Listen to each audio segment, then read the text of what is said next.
Get ready for the dictation. Dictation will start in 5 seconds. Start.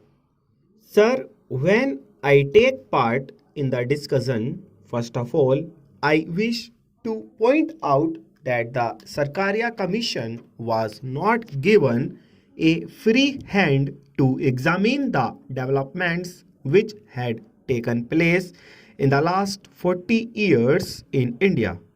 The main point is the terms of reference. By the terms of reference, certain parameters had been fixed. Within those parameters, the Sarkaria Commission has submitted its report. There are more than 200 recommendations. Due to lack of time, it is not possible to deal largely with all these recommendations. But at the same time, the Commission has tried to find out the past history of India. The Commission has said that too much centralization was objected to from the Mauryan period to the Mughal period. The Commission has stated the fact. Similarly, under the British rule also, centralization was actually objected to by the people by the states. The founding fathers of our constitution were painfully conscious that the feeling of Indian nationhood was still in the making and required to be carefully nurtured.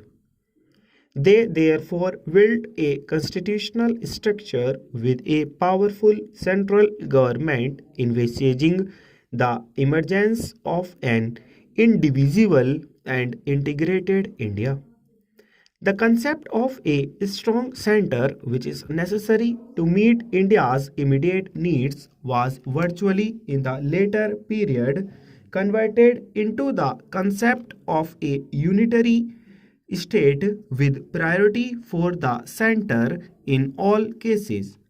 This was the basis of the process of excessive centralism, with all powers in the hands of the center.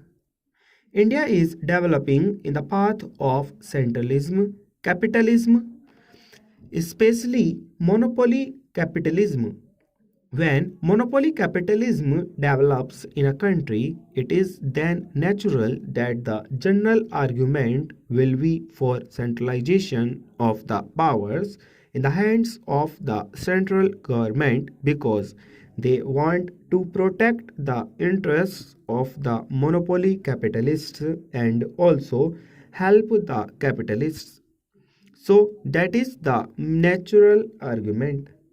This argument has been here, there for the last so many years.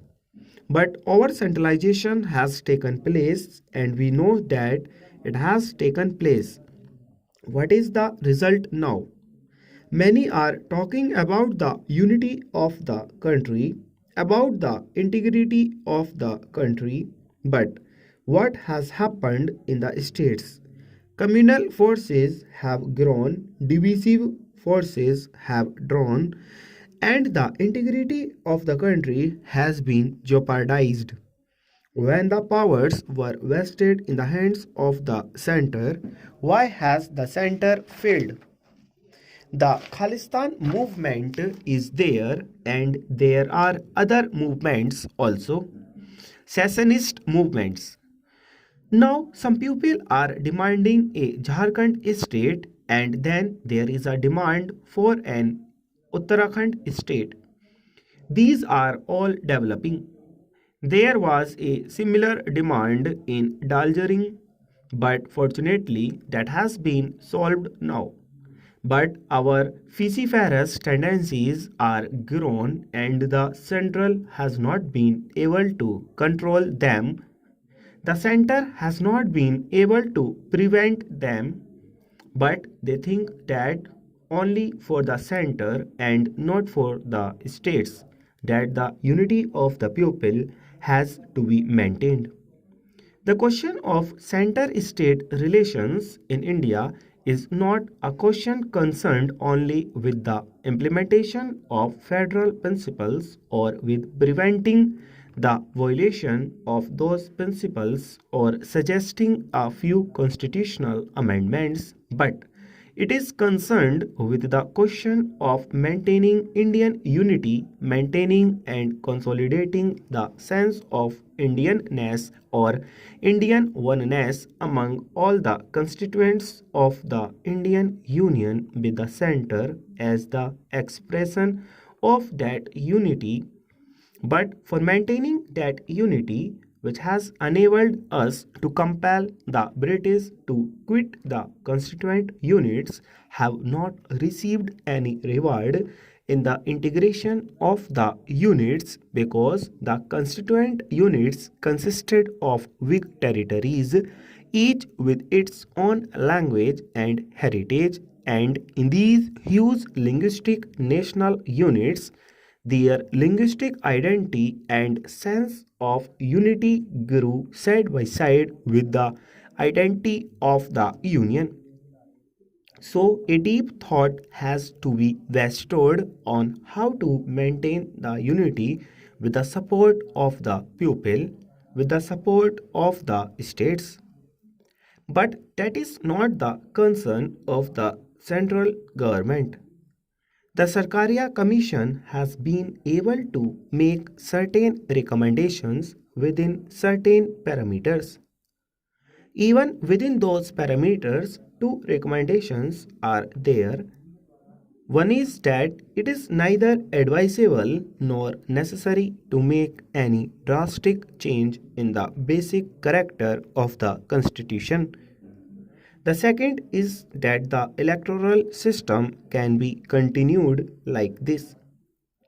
In the second recommendation, the Commission says that it certainly calls for improvement and reform in a number of aspects. The actual working of the Constitution leaves much to be desired.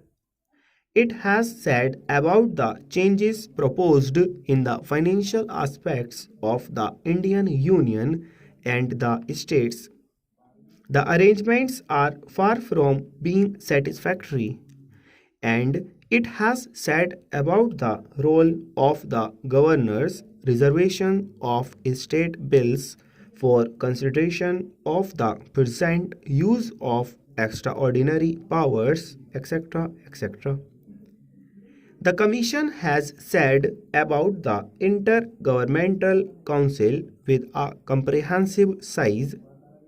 It has said about a Natural Economic Development Council having a nexus with the Planning Commission, limitation of the centrally sponsored schemes, state finance and planning, etc., etc. Full stop.